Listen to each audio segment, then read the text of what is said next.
Celine had always been meticulous in her planning, and that foresight had saved her from financial ruin when her marriage to Dorian crumbled. When they first married, she had believed in the romantic notion of shared dreams and mutual support. But over time, she realized that Dorian's ambitions were built more on expectation than effort. He dismissed her boutique as a little shop, failing to acknowledge the hard work she poured into growing it into a thriving business. While she meticulously managed her finances and expanded her business, he lived in a world of entitlement, assuming that her success was his by default. So when the marriage began to unravel, Celine had already ensured that her business and personal assets were legally protected. Dorian, however, remained oblivious to the steps she had taken, convinced that she would be helpless without him. His arrogance led him to believe that she would crumble under the weight of the divorce. But he underestimated her completely. Even as he schemed to take what he believed he was owed, Celine stayed silent, letting him dig his own grave. During the divorce proceedings, Dorian initially carried himself with the same smug confidence he had always had. He assumed he would walk away with a significant portion of Celine's wealth, thinking that the judge would sympathize with his claims of contribution and moral support. However, Celine's lawyer was well prepared. The documentation of her business's financial independence, coupled with Dorian's own careless text messages belittling her work, painted a very different picture in court. His attempts to argue that he had played a role in the boutique's success were met with cold, hard evidence that he had, in fact, done nothing but mock it. The judge was unimpressed with his arguments, and when his lawyer attempted to plead for a larger settlement on the grounds that Dorian had supported Celine's dreams, Celine's lawyer countered effortlessly, presenting messages where Dorian had outright dismissed her work as insignificant. With every piece of evidence stacked against him, the reality of his situation began to set in. His bravado cracked, replaced by desperation, as he realized that the settlement would not go in his favor. By the time the divorce was finalized, Celine had secured everything she had built, her home, her business, and the financial independence she had fought for. Dorian, on the other hand, was left with his personal belongings, his car, which was worth less than the debt attached to it, and the crushing realization that he had lost far more than he had anticipated. Gone was his designer wardrobe, returned to pay off some of what he had recklessly spent. His dreams of walking away from the marriage with financial security crumbled, leaving him scrambling for options. Vespera, the woman he had left Celine for, had already begun to see him in a different light. What had once been an exciting, forbidden romance had quickly soured in the reality of daily life. Sharing her small apartment with a man who had no savings and no real plan for his future had stripped away the illusion of charm he had once projected. The power dynamic had shifted.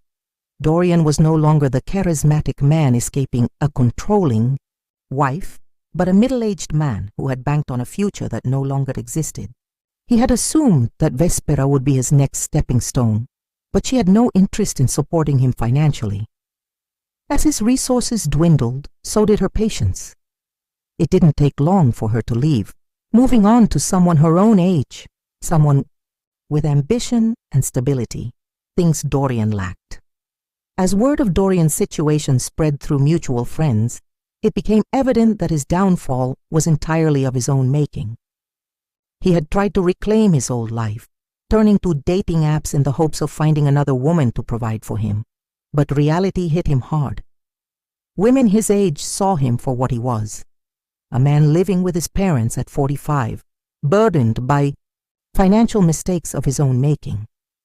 Younger women, once intrigued by his older man mystique, had heard enough whispers of his past to steer clear. His reckless decisions, once brushed aside as bold risks, had caught up to him. Meanwhile, Celine thrived. Her boutique, the very one he had mocked, had expanded into a second location. While he struggled to regain his footing, she continued, moving forward, hiring new employees, launching an online store, and gaining national traction in the industry. Even Dorian's family, once unquestioning in their support of him, had begun to see the truth. His mother, Eudora, had been reluctant to believe that her son had been the architect of his own failure. But over time, even she could no longer ignore it. When she picked him up from the courthouse after the final hearing, her disappointment was palpable.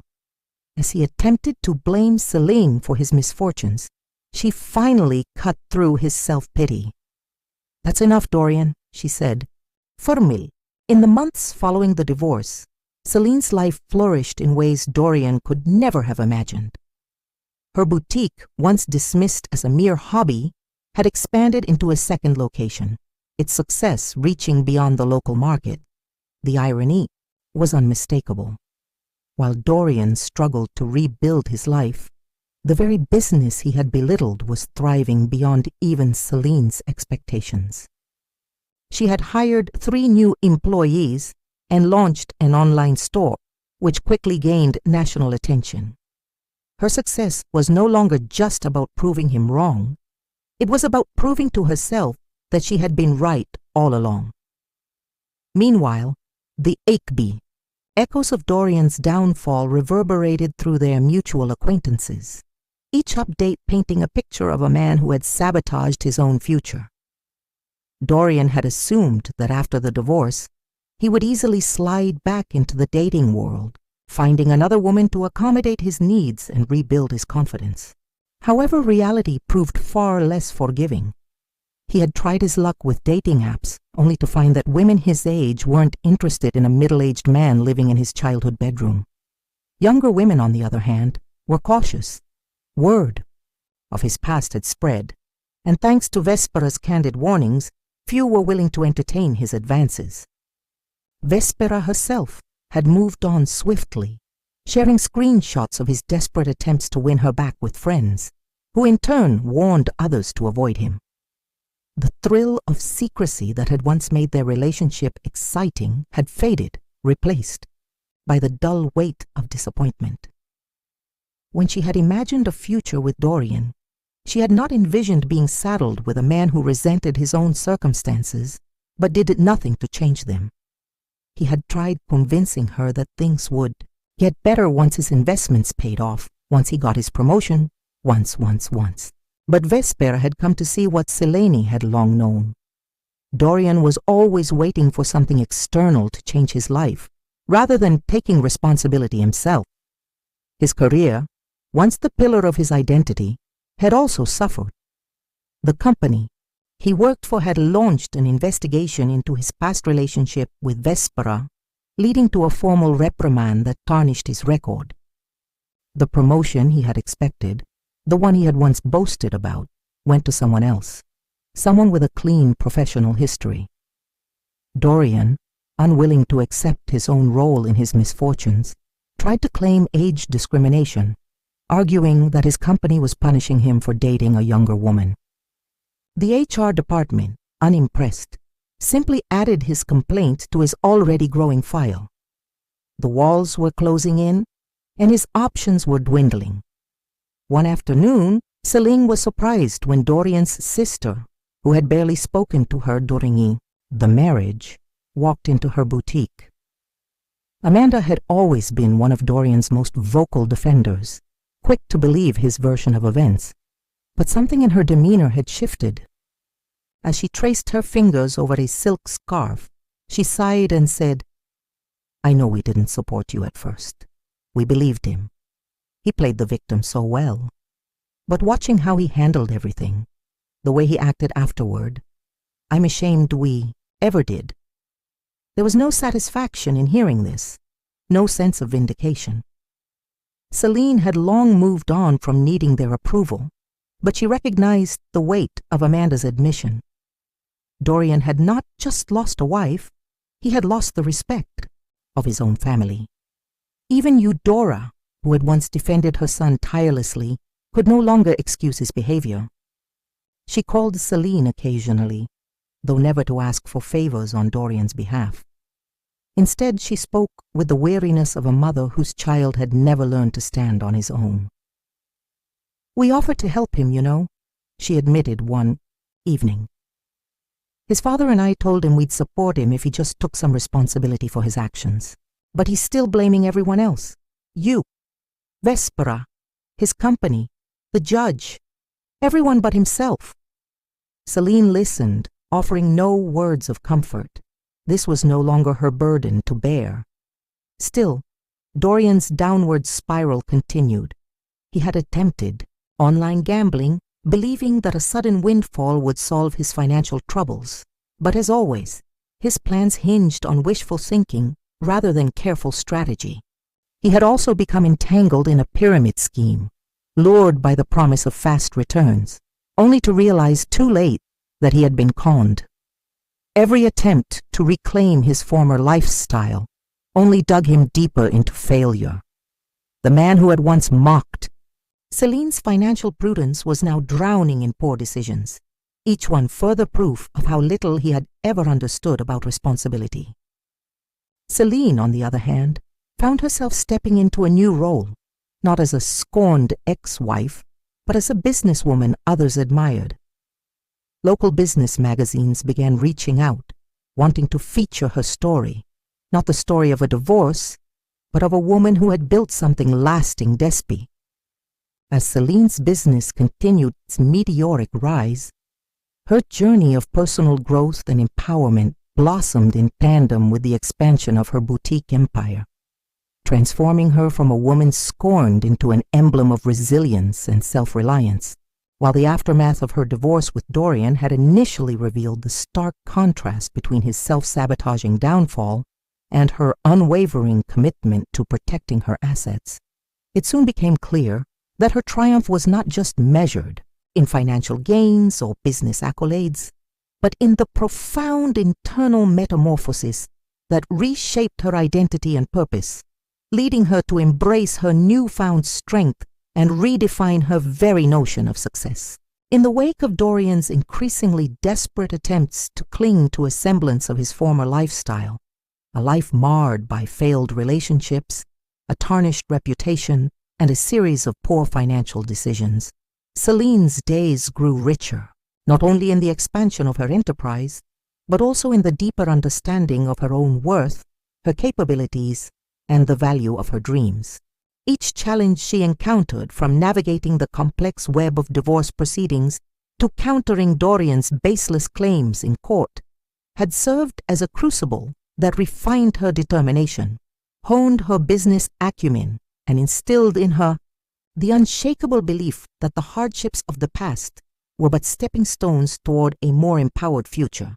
As local business magazines began to spotlight her inspiring story, not as one of bitterness or revenge, but as a testament to perseverance and smart decision-making, Celine found herself increasingly called upon to mentor young entrepreneurs, sharing insights on how to separate business from personal life, protect one's assets through careful planning, and ultimately trust one's instincts even in the face of overwhelming adversity. These interactions, rich with heartfelt gratitude and admiration, reinforced the transformative power of her journey, as she realized that her story resonated far beyond her own experience, serving as a beacon of hope and guidance for those who had once felt vulnerable in the wake of similar betrayals. This shift in her self-perception was further mirrored in her evolving relationships, as even Vespera, the woman who had once been entangled in Dorian's misguided quest for escape, approached Celine with genuine humility and a desire to learn from the lessons that had so clearly reshaped her world. During a chance encounter at the boutique, Vespera confessed her regret over having believed Dorian's empty promises, acknowledging that while she had once been seduced by his superficial charm and promises of a glamorous future, she now understood that true fulfillment was found in building something substantial and real, a sentiment that echoed Celine's own philosophy. Moreover, the newfound clarity of purpose that Celine had embraced was evident in every facet of her life, from the innovative strategies she implemented to sustain the growth of her business, to the warm, encouraging environment she fostered among her employees and customers. Her boutique was no longer merely a retail space, but a vibrant community hub where individuals from all walks of life came together to celebrate not only fashion and style, but also the enduring spirit of independence and self-empowerment. As Celine's third boutique location neared its grand opening, the excitement in the air was palpable, a living testament to the fact that while Dorian's world had crumbled under the weight of his own irresponsibility, her unwavering vision and meticulous planning had allowed her to carve out a future that was both financially secure and emotionally fulfilling. In the quiet moments between business meetings and bustling customer interactions, Celine often reflected on the journey that had brought her to this point, marveling at the strength she had discovered within herself, a strength forged in the fires of betrayal and adversity, yet tempered by wisdom, resilience, and an unyielding belief in the power of self-reinvention. She understood that every setback had been a lesson, every painful memory, a reminder that her worth was not defined by the failures of others, but by the triumphs of her own spirit. In doing so, she had transformed her personal narrative from one of victimhood to one of victory, proving that the ultimate act of revenge against those who had underestimated her was not in dwelling on their failures, but in rising above them and building a life that celebrated her true potential. And so, as the vibrant lights of her new boutique illuminated the path to a promising future, Celine moved forward with a quiet confidence and an unspoken promise to herself and to all those who looked up to her, that no matter the trials faced, the human spirit has an extraordinary capacity for renewal, growth, and ultimately triumph over adversity. As Celine's empire flourished, she found herself standing at the helm of a thriving business, no longer tethered to the ghosts of the past, but propelled forward by her own ambition and foresight. The boutique that Dorian had once mocked as a mere little shop had become a nationally recognized brand, with a loyal customer base and a reputation for sophistication, quality, and innovation. While he had attempted to strip her of everything, assuming she would crumble without his presence, she had instead built something far greater than he could have ever imagined. Each new boutique location was not just a testament to her business acumen, but a symbol of her resilience, proof that she had not only survived, but thrived in the face of betrayal. The whispers of her success echoed beyond the walls of her boutiques, drawing the attention of business leaders, media outlets, and young entrepreneurs seeking guidance. What had once been a personal battle had evolved into something much larger, a movement that encouraged women to take control of their financial futures, to trust their instincts, and to never allow themselves to be reduced to a cautionary tale. Dorian, however, continued his descent into mediocrity, a shadow of the man who had once carried himself with undeserved arrogance. Through mutual acquaintances, Celine occasionally heard of his latest misfortunes, his failed business ventures, his growing debts, and his increasingly desperate attempts to reclaim the charm that had long since faded. He had moved out of his parents' house, but his new home, a cramped apartment above a garage, was a far cry from the lavish lifestyle he had once envisioned for himself. His career had suffered irreparable damage after being passed over for promotions and accumulating a track record of questionable workplace relationships. He had been let go during a round of company layoffs. With each misstep, it became increasingly evident that his downfall hadn't been the result of bad luck or circumstance, but of his own choices.